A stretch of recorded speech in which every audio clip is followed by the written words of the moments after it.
እንደ ተመኘኋት አገኘኋት ብለን ዘምረን የተቀበልነው የ1980 የሴካፋ ዋንጫ ትዝታው ብዙ ነው። ደምሴ ዳምጤ በሬዲዮ ያስተላለፈበት መንገድ አስደናቂ ነበር። የቲቪው ጸጋ ቁምላቸው ሳይዘነጋ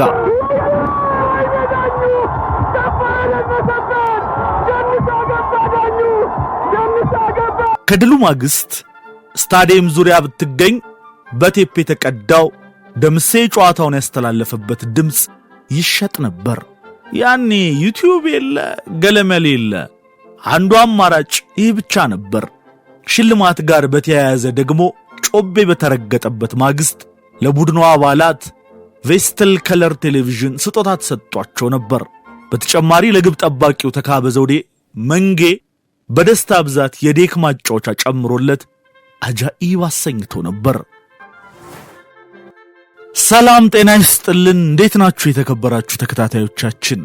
ይህ ነበር ሚዲያ ነው። በነበር ሚዲያ ለዛሬያችን ፋይዳ ያላቸው ታሪኮችን እንጨዋወታለን። ዛሬም በማን ነበር መሰናዷችን አይጠየፍ ሆኖ ይታያል ከሚሴ ወሬውን ዳምጥልኝ ልደሰት ደምሴ የተባለለትን ደምሴ ዳምጤን እናነሳለን፣ እንዘክራለን። ሳምንቱን በታሪክ ስናስብ ይህ ሳምንት ደምሴን ያጣንበት ሳምንት ነው። ደምሴ ዳምጤ ጥቅምት 26 2005 ነበረ ከዚህ ዓለም በሞት የተለየው። ይህንን ታላቅ የሀገር ባለውለታ ዛሬ በማን ነበር መሰናዷችን እንዘክረዋለን። በመግቢያችን ላይ እንዳደመጥነው የደምሴ ዳምጤ ድምፅ ስቴዲየም ዙሪያ በካሴት ይቸበቸብ ነበረ። የወቅቱን ሴካፋ ሻምፒዮን የሆኑት ተጫዋቾች ከመንግስት የተበረከተላቸውን ሽልማት ማንስተን ነበረ። የካምቦሎጆ ጨዋታን ካነሳን ዘንዳ ግን ወደዚህኛው ዘመን ትንሽ ቀረብ እንበልና ከሽልማት ጋር የተያያዘ አንድ ጨዋታ እናንሳላችሁ። በታዳጊዎች ሴካፋ ጠቆር ያለው ጸጉር አጠር አድርጎ የሚቆረጠው ጆሮ ላይ ሎቲ የማይጠፋው ሎቲውን ለመሸፈን ሜዳ ላይ ፕላስተር ለጥፎ የሚገባው ባዩ ሙሉን እናንሳው እስኪ። አዲስ አበባ ላይ በኮካኮላ አጋርነት በተሰናዳው የ1988 የታዳጊዎች የሴካፋ ውድድር የውድድሩ ምርጥ ተብሎ የተሸለመው እርሱ የቤሌሩ ባዩ ነበር። አስገራሚው ነገር በውድድሩ አዘጋጆች የተበረከተለት 40 ሳጥን ለስላሳ ነበር። በግባግቢነት ደግሞ ጌትነት ሞት ባይኖርም አሸናፊ ነበር። ለእርሱም በተመሳሳይ 40 ሳጥን ተሸልሞ ነበር ለስላሳ። በኋላ በገንዘብ ለወጡላቸው እንጂ።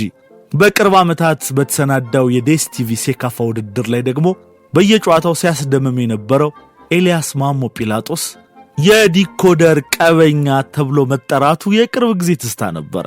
2 በየጨዋታው ባሳየው ብቃት ሲሆን አንድ ደግሞ በአጠቃላይ ውድድሩ ኮከብ ተጫዋች በመባሉ 3 ዲኮደሮችን ተሸልሞ ነበረ። ሌሎች የካምቦሎጆ ጨዋታዎችን ከደምሴ ዳምጤ የሕይወት ታሪክ ጋር እያደረግን እናቀርብላችኋለን። እስከ መሰናዳችን ፍጻሜ አብራችሁ እንድትቆዩ ነው በአክብሮት የምንጋብዘው። ለቻናላችን አዲስ የሆናችሁ ቤተሰብ እንድትሆኑና ቻናላችንን ላይክ፣ ሼር፣ ሰብስክራይብ እንድታደርጉ በአክብሮት እንጠይቃለን። እስከ መሰናዳችን ፍጻሜ መልካም ጊዜ።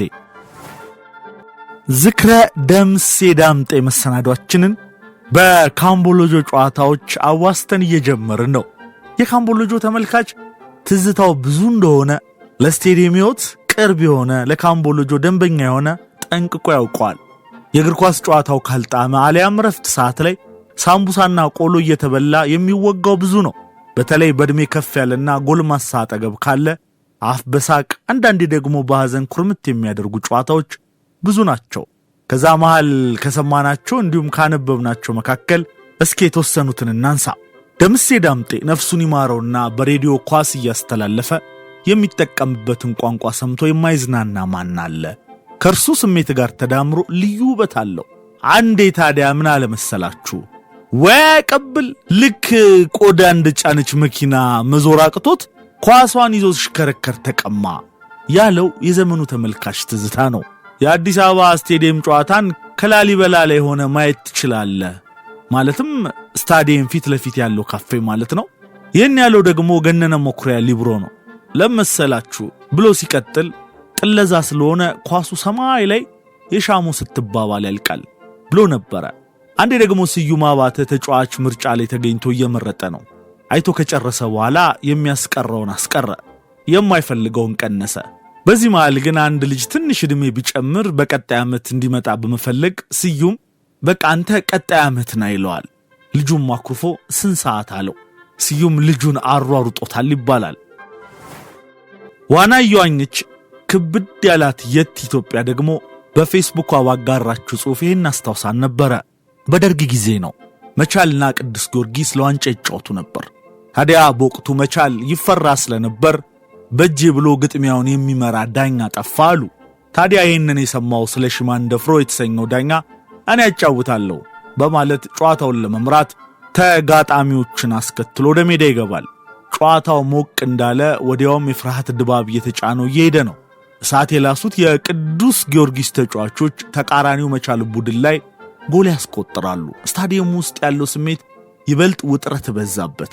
በመሃል መቻል ጎል አስቆጠረ። ጨዋታው ቀጠለ። ጊዮርጊስ ተደጋጋሚ የጎል ሙከራ እያደረገ በሄደ ቁጥር የመቻል ደጋፊዎች ዋ ዋ ዋ የሚል ድምፅን በማውጣት ውጥረቱን አናሩት። በዚህ መሃል ከመሃል ዳኛው ድንገት ፊሽካ ተነፋ። ኳሱን አምጡ አሉና ጨዋታውን አቋርጠው ወደ መልበሻ ክፍል ገቡ። ኋላ ላይ ምን ነው ለምን አቋረጡ ተብሎ ቢጠየቁ መልሳቸው አየሩ ከበደኝ ሆነ። ይህንን የሰማ ያኔው ድንቁ የስፖርት ጋዜጠኛ ደምሴ ዳምጤ በስፖርት ዜና ሰዓቱ እንዲህ ሲል ዘግቦት ነበር። ካዛንቺስ ተወልዶ 13 ያደገው ስለሺ ማንደፍሮ አየሩ ከበደው። በዚሁ ደግሞ እስኪ ሦስቱን ጋዜጠኞች እንዴት እንዳነጻጸሯቸው እናቅርብላችሁ። ግርማቸው ኒዮን፣ ኤፍሬም የማንንና ደምሴ ዳምጤን። ግርማቸው ኒዮ እንዲህ አለ። ሕዝቡ እኮ የሚቆጣው ውጤት ስላጣ ነው። አሰልጣኞቹና ተጫዋቾቻችን የምላስ ትሬኒንግ ነው እንደሚወስዱት። ከ130 ሚሊዮን ሕዝብ ጋር ብሽሽቁን ትታችሁ የኳስ ትሬኒንግ ውሰዱ እንጂ ብሎ ነበር ግርማቸው። ኤፍሬም የማንህ ደግሞ ብሔራዊ ቡድኑ የማይሸነፈው ካልተጫወተ ብቻ ነው ብሎ ነበር። እቺን ለማንቸስተር ዩናይትድም ተጠቅሟታል። ደምሴ ዳምጤ በበኩሉ ስለ ብሔራዊ ቡድኑ ይህም ብሎ ነበር። የኔ ህመም የኢትዮጵያ ብሔራዊ ቡድን ነው። የስኳር ህመም የጀመረኝ ቡድኑ ካይሮ ላይ በግብጽ ብሔራዊ ቡድን 6-1 ሲሸነፍ ተናድጄ ነው። ቡድኑ ከዘመን ዘመን እድገቱ ለምን እንደ ካሮት ቁልቁል ሆነ? ህዝቡም ተስፋ አይቆርጥ፣ እኛም መጮኻችንን አላቆምን ሲል የኢትዮጵያ ብሔራዊ ቡድን ላይ ያለው ብሶቱን አጋርቶ ነበር። በቆንጆ ሁኔታ ስለ ደምሴ ዳምጤ ከጻፉ ጸሐፊያን መካከል አፈንዲ ሙጠቂ አንደኛው ነው። እሱን እናቀርብላችሁ። የመረጃ ፍሰቱ ባልጠነከረባቸው በ80ዎቹ ዓመታት የመረጃና የእውቀት ምንጮቻችን ሁለት ነበሩ፣ ሬዲዮና ጋዜጣ። በሬዲዮ የስፖርት ዘገባዎችን ሰብስበውና አጠናቅረው ከሚያቀርቡልን ጋዜጠኞች አንዱ ደግሞ ውቧ የድሬዳዋ ከተማ ያበቀለችው ደምሴ ዳምጤ ነው። ደምሴ መረጃውን ማጠናቀሩ ብቻ ሳይሆን በዜናው ላይ የራሱን ቅመሞች እየጨመረ ከሽኖና ጣፍጦ ለአድማጩ ጆሮ የሚያደርስ መሆኑም ከሌሎቹ ይለየዋል። የደምሴ ሚና በትክክል የሚያውቁት የሸገር ልጆች ሳይሆኑ በዘመኑ የቴሌቪዥን አገልግሎት በሌላቸው ከተሞች የሚኖሩ የክፍለ ሀገር ልጆች ናቸው። ሸገሮች የዓለም ዋንጫን፣ የአፍሪካን ዋንጫንና ኦሎምፒክን በቴሌቪዥን ቻናል በቀጥታ ስለሚያዩት ቢያንስ ውጤቱን ለማወቅ ነጋሪ አያስፈልጋቸውም። እኛ ግን ማታ የተካሄደውን ውድድር ውጤት የምንጠብቀው በማግስቱ በሬዲዮ በሚቀርብልን የደምሴ ዳምጤ ዘገባ ነው። ሰፋ ያለ ትንታኔ የሚያደርሰን ደግሞ አዲስ ዘመንና የዛሬቱ ኢትዮጵያ ጋዜጦች በአውቶቡስ ተጉዘው ወደ ከተሞቻችን ሲመጡ ነው። እንደ ብዙሃኑ ኢትዮጵያዊ እኛም ደምሴን ያወቅነው በ1980 የተካሄደውን የሴካፋ ውድድር ኮሜንታተር ሆኖ በሬዲዮ ባስተላለፈበት ወቅት ነበር።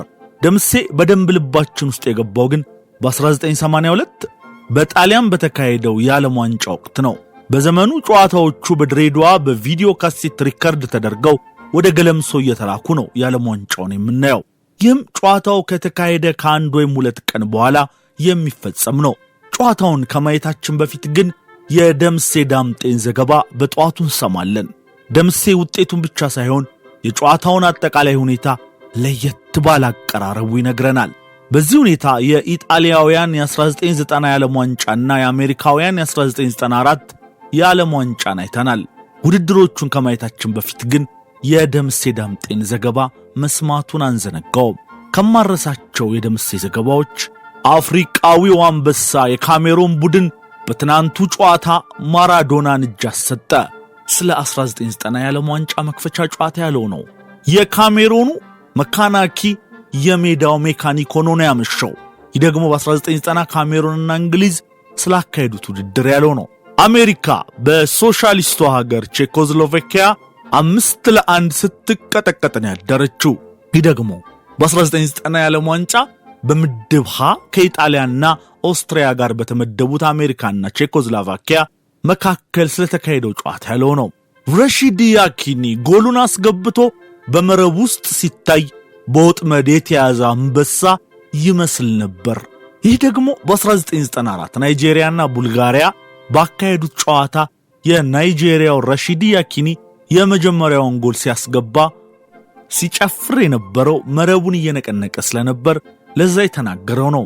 ሁለቱም ቡድኖች ኳስን የሚያውቁ ለእግር ኳስ የተፈጠሩ ኳስን ቀምመውና አስውበው የሚጫወቱ ነፍስ ነገር ናቸው። ይሄ በ1994 በተካሄደው የአሜሪካው የዓለም ዋንጫ ብራዚልና ኔዘርላንድስ ያደረጉትን ጨዋታ ሲዘግብ የሰጠው ማራኪ አስተያየት ነው። ከዓመታት በኋላ ይህንን ጨዋታ በዩቲዩብ ሳየው ልቤን ስቅል አድርጎት ነበር። የእግር ኳስ ኤክስፐርቶች፣ ተጫዋቾችና ጋዜጠኞችም ይህን ጨዋታ ከምንጊዜ ምርጥ ጨዋታዎች አንዱ ብለውታል። የጣሊያኑ ሮቤርቶ ባጂዮ ኳሷን ለግቶ አሞራ በሰማይ ሲያይሿል አደረጋትና ሀገሩን አከሰረ። የብራዚሉ ሮማሪዮ በተጋድሎ ብቻ ሳይሆን በመለያ ምትም ጎል በማስገባት የዚህ ዓለም ዋንጫ ኮከብ መሆኑን አስመስክሯል። ይህ ደግሞ የ1994 የዓለም ዋንጫ የፍጻሜ የዋንጫ ጨዋታን አስመልክቶ ደምሴ የተናገረው ነው። የሮማኒያው ኮከብ ጆርጅ ሃጂ እግር ኳስን ሲራቀቅበት ለመጫወት ሳይሆን ሌሎች ተጫዋቾችን እንደዚህ አድርጋችሁ መጫወት አለባችሁ እያለ ለማስተማር በአሜሪካ የተገኘ ነው የሚመስለው ብሎም በ1994 የዓለም ዋንጫ ሮማኒያና አርጀንቲና ባደረጉት ጨዋታ የሮማኒያውን አምበል ጆርጅ ሃጂ ያሳየውን ብቃት ተንተርሶ አንቆለጳጵሶት ነበር። አሁን ኳስን በቀጥታ ላይቭ ማየት የጀመርኩት በ1996 ክረምት ላይ በተካሄደው ዩሮ 96 ወቅት ነው። ከዚያ በፊት ትልልቅና ዓለም አቀፍ የስፖርት ውድድሮችን በተመለከተ ዋናውና ፈጣኑ የመረጃ ምንጫችን ደምሴ ዳምጤ ነው። ታዲያ ደምሴን ከዚያ በኋላም እሰማው ነበር። እስከ ደቡብ አፍሪካው የ2010 የዓለም ዋንጫ ድረስ ስሰማው እንደነበር አስታውሳለሁ።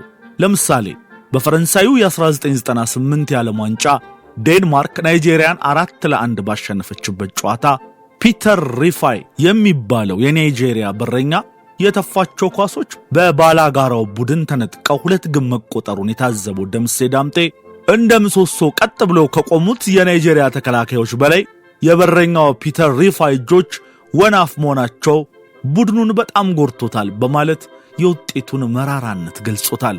ስለ ደምሴ ዳምጤ ስናወራ በርካታ ኢትዮጵያውያን የሚያስታውሱትን ምርጥ የሬዲዮ ኮመንተሪ ማስታወስ ግድ ይላል። በእኛ አቆጣጠር በ1980 በኢትዮጵያ በተዘጋጀው የምስራቅና የመካከለኛው አፍሪካ ሴካፋ ውድድር የዋንጫ ጨዋታ ነው። ለዋንጫ የደረሱት ኢትዮጵያና ዚምባብዌ ነበሩ። ጨዋታውን የጊዜው የኢትዮጵያ መሪ ጓድ መንግስቱ ኃይለማርያምን ጨምሮ ከ30 ሺህ ያላነሰ ተመልካች በስታዲየም ተገኝቶ ይከታተለው ነበር። ብዙሃኑ የኢትዮጵያ ስፖርት አፍቃሪ ደግሞ ጨዋታውን ለመከታተል በሬዲዮና በቴሌቪዥን ዙሪያ ተሰይሟል።